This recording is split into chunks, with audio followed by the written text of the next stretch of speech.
അപ്പോൾ ഞാൻ ബ്ലൂ മൗണ്ടിലെ 3 സിസ്റ്റേഴ്സിൻ്റെ കഥ പറയാമെന്ന് പറഞ്ഞില്ലേ. അപ്പോൾ ഇവിടെ അബോറിജിനൽസ് എന്ന് പറഞ്ഞൊരു ട്രൈബുണ്ട് ഓസ്ട്രേലിയയിൽ. അപ്പം അവരുടെ ഒരു വർഗ്ഗക്കാരാണ് കത്തൂമ്പ എന്ന് പറഞ്ഞൊരു വർഗ്ഗക്കാർ. അതായത് ഈ ബ്ലൂ മൗണ്ട് സ്ഥിതി ചെയ്യുന്നത് ഒരു കത്തൂമ്പ എന്ന് പറഞ്ഞൊരു സ്ഥലത്താണ് കേട്ടോ. അപ്പോൾ അവിടുത്തെ ഉള്ളൊരു ട്രൈബിലുള്ള 3 പെൺകുട്ടികൾ വേറൊരു ട്രൈബിലുള്ള 3 ആൺകുട്ടികളുമായിട്ട് സ്നേഹത്തിലായി. അപ്പോൾ സ്നേഹത്തിലായപ്പോൾ ഈ കത്തൂമ്പയിലെ ഈ പെൺകുട്ടികളുടെ അപ്പന് ഇങ്ങനെ ഒരു മാജിക് ബോൺ ഉണ്ടായിരുന്നു. അപ്പോൾ അയാൾ ആ മാജിക് ബോൺ വെച്ച് ഇവർ അങ്ങോട്ടും ഇങ്ങോട്ടും വേറെ ട്രൈബിലേക്ക് പോകാണ്ടിരിക്കാൻ വേണ്ടി അയാൾ ഈ 3 പെണ്ണുങ്ങളെ ഒരു മലയാക്കി മാറ്റി എന്നാണ് സങ്കല്പം, ഇവരുടെ പറച്ചിലൊരു കഥ.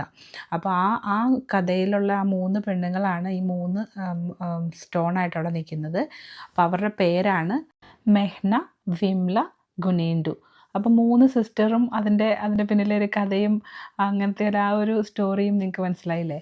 ഇത് വളരെ ഇൻട്രസ്റ്റിംഗ് ആയിട്ടുള്ളൊരു സ്റ്റോറിയാണ് കേട്ടോ സത്യത്തിൽ, ബ്ലൂ മൗണ്ടനും അതിൻ്റെ 3 സിസ്റ്റേഴ്സിൻ്റെയും കഥ.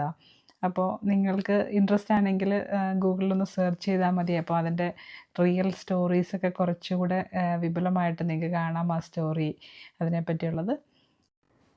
അപ്പോൾ ബ്ലൂ മൗണ്ടിൽ ഇനിയും കുറച്ചുകൂടെ എക്സൈറ്റഡ് ആയിട്ടുള്ള കുറേ കാര്യങ്ങളുണ്ട്. അവിടുത്തെ ഇനി 2-3 റൈഡുകളുണ്ട്, പിന്നെ അവിടുത്തെ വാക്ക് വേ ഉണ്ട്. അപ്പോൾ ഇതിനെക്കുറിച്ചുള്ള കാര്യങ്ങൾ ഇനി അടുത്തൊരു വീഡിയോയിൽ പറയാം. അപ്പോൾ അടുത്ത വീഡിയോ കാണാൻ മറക്കല്ലേ. അപ്പോൾ ഇനി വാക്ക് വേനെ കുറിച്ചാണ് അടുത്ത വീഡിയോ കേട്ടോ, ബ്ലൂ മൗണ്ടൻ വാക്ക് വേസ്.